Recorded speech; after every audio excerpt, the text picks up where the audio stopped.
Traditionally, it's been a 3-level system where 3 is probation, 2nd is, it's not really on grade level, but it's the 2nd status, and then there's a level 1. Level 1 schools are high performing schools. So currently we're on probation, but we're on the trajectory of getting off of it.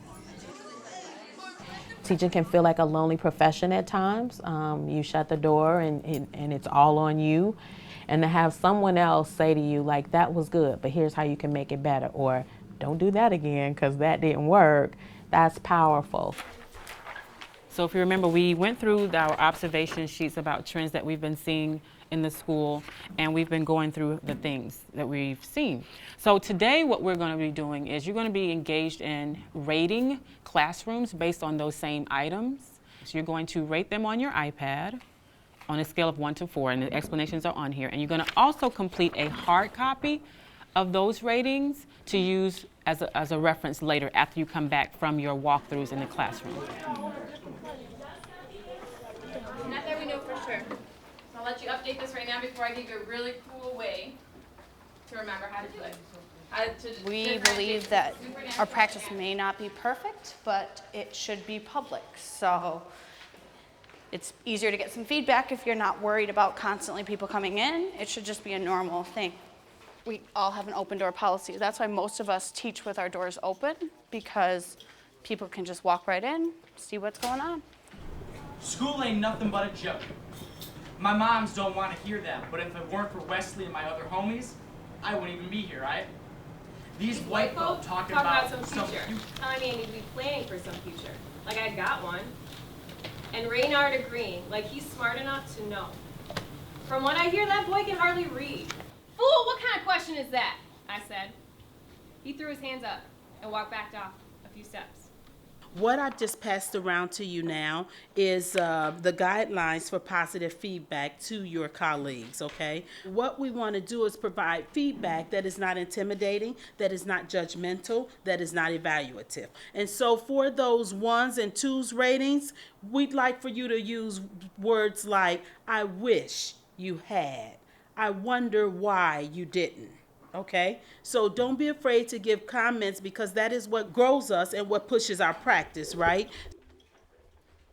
It's not magic, or it's not a magical cure, and there aren't floods of money that comes in. It's really a mindset. AUSL just provides me as a leader with research-based best practices for helping to boost student achievement. We kind of understand that you got to come in, you got to do something a little bit different to get a different result.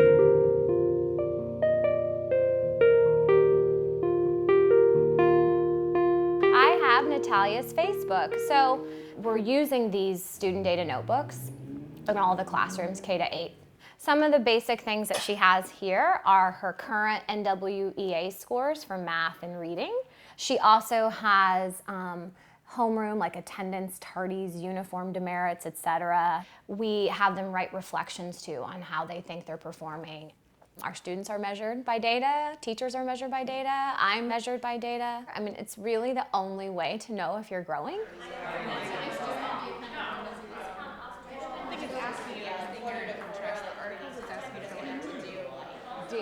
It's pretty clear. You do this or you do that. To me, there's a lot of options, which I think is hard for our kids. Whereas this is like, whoa, where do I even begin? I've got to analyze the strength of 2 or more arguments.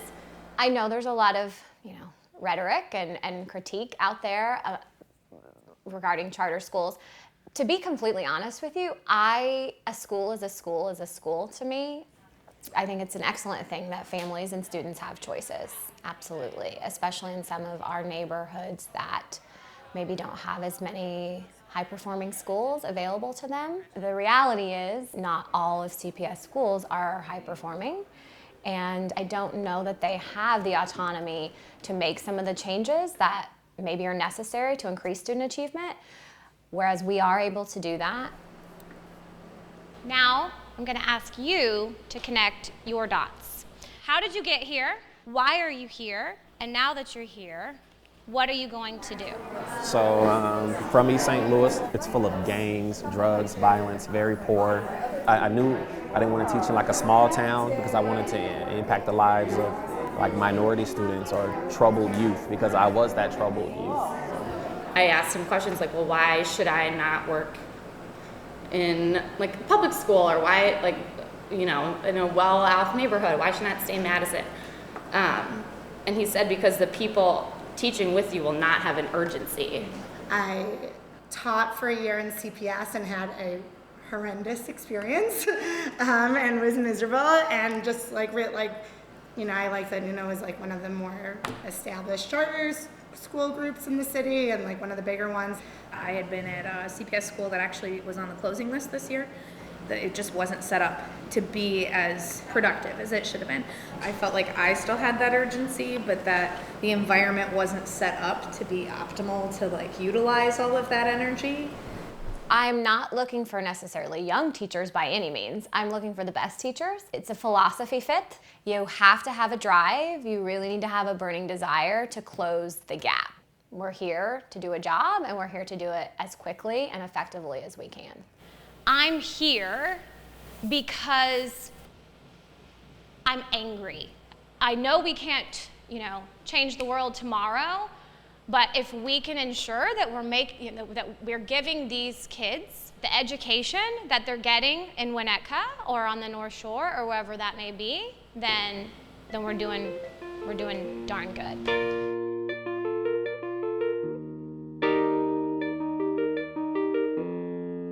I am excited today to welcome all of you to celebrate this junior high school milestone as we officially dedicate the new science wing that you're about to see.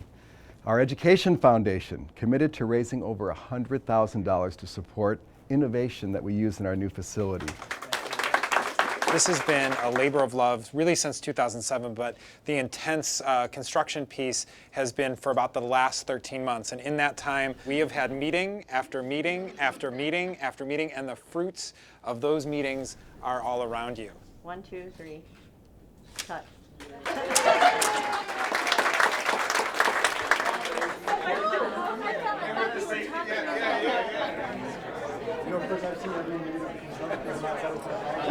We're really looking to give kids diverse experiences, and I've said this before, that middle school, junior high is really about having as many experiences as you can. We want every kid to be on a sport. We want every kid to sing a song, to play an instrument, to act, to build. They can't figure out who they are if they don't have those opportunities. When I tell people out in my life that I teach at a school where they have arts every day, they all say, oh, is it a private school? And I say no. But how lucky am I? It tells you something about our school, just the fact that I have a full-time job teaching drama all day, right? I'm serious. I think it's amazing that we have that. And our kids are heading into an amazing theater program at New Trier High School. So one of the goals of the program is to give the kids some confidence to enter that theater community with a little bit of confidence. The PTO, just that everybody knows, donated stage boxes last year Yes. for you guys to Yes. use. So we are supporting the theater group, and we'll continue to do that.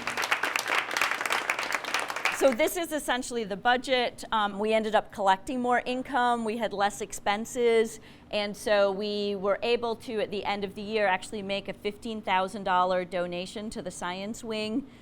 We purchased some additional 35 millimeter cameras for the photography teacher. The yearbook club we bought digital cameras for. We did the stage boxes for drama. So a bunch of different things, but that essentially spent down a big chunk of the extra money that the PTO had been carrying. The vision is that kids will accrue points or hours as they go through 5th to 6th to 7th to 8th, and when they get to 8th grade, they can graduate with service honors. Really, it kind of gives me goosebumps because it's really what we've been talking about for years, about making the service component of school meaningful to kids. Our kids are great. We can ask them to bring in whatever, and they'll bring it in, you know what I mean? Canned food or shoes or sports equipment, but really they start to get their hands dirty a little bit, and that's really what we're looking for.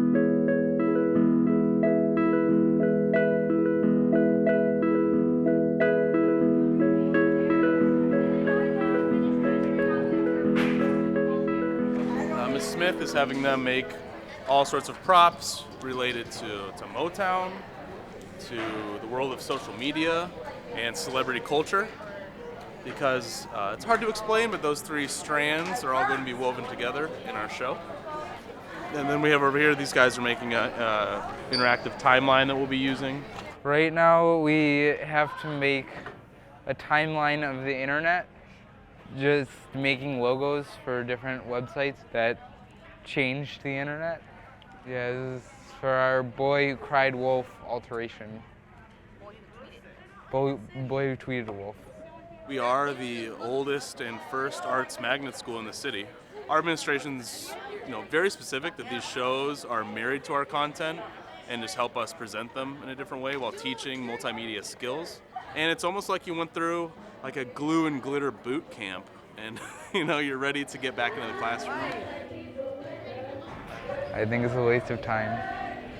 I mean, I enjoy just regular school better. They all look so happy.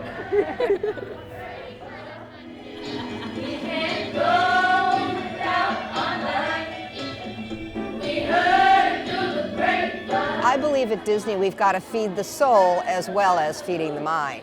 It's built into our structure, and it's justified by once again developing our art and technology, which is the magnet at Disney.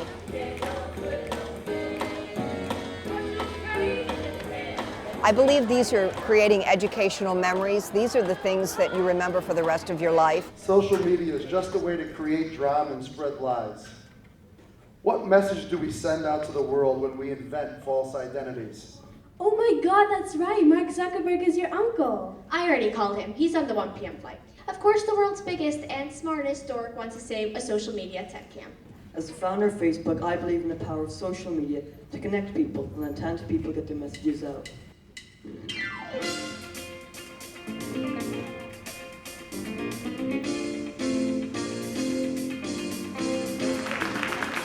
Well, this was fun, wasn't it? Boys and girls, you did a fabulous job looking at an issue that we as adults don't always know what to do. You don't need to try to be somebody else because you're already fabulous as you are.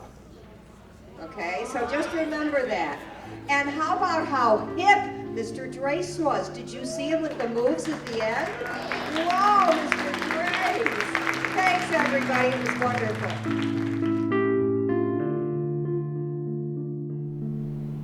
Let's take a look at this one.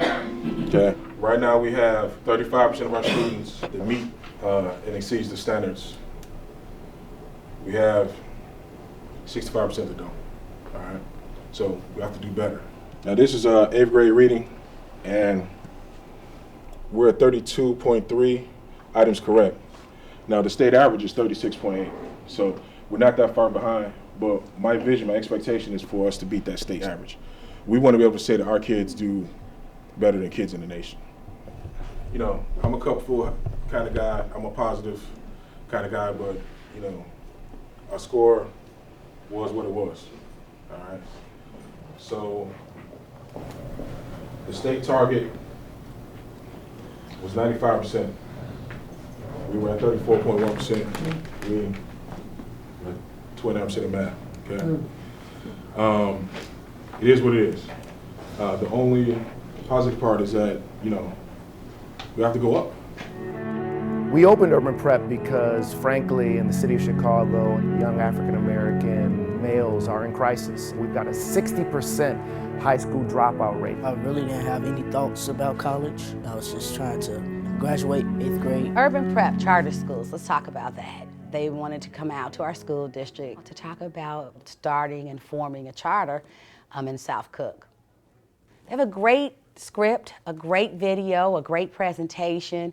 However, you can't compare one small charter school to a large urban school district without having disaggregate the age and the grade levels of the students. They're not held to the federal mandates of No Child Left Behind. We're held and accountable for that. We don't have the opportunity to pick and choose students who are at or above grade level. We're working with students who are oftentimes 2 or 3 years below grade level. If we could pick and choose, I'm certain we would have a lot more positive data, and maybe we would not have had to restructure, you know, the former Everett Dirksen Middle School, but we did well. We were kind and good to Urban Prep. We were professional, and we gave them their opportunity and their chance. We call this educational foreclosure. If you have a mortgage, the bank wants you to pay a certain amount of money. All right? If you don't pay that mortgage, what happens? What does the bank do? They take your house. All right? The state is the bank, and we don't give them that 97%. What's the state gonna do? They're gonna come take our school. If I have to become a charter superintendent, would I? If I could keep the district that I have and the staff that I have, absolutely. If not, if I couldn't keep my staff and be right where I am today, then absolutely I wouldn't want any parts of it. So I stand with my team and my teachers.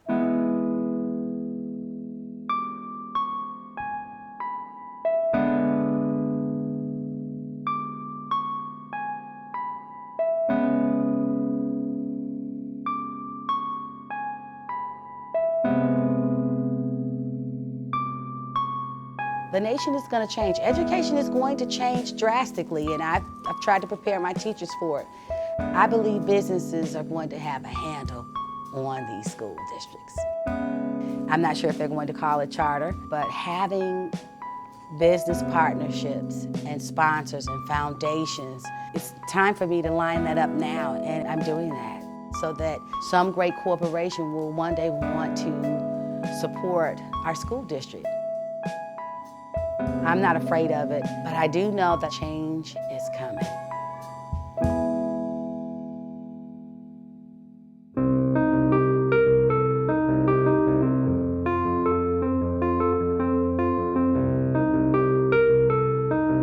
There were a lot of kids who I really expected to get into selective enrollment, and they didn't get in. It's better if I know what's going to happen. There's 6 different letters. Do you know how to work an envelope? Can you just hold this? Wait, do you feel confident that you let me read it. This program is part of American Graduate. Let's make it happen. A public media initiative made possible by the Corporation for Public Broadcasting.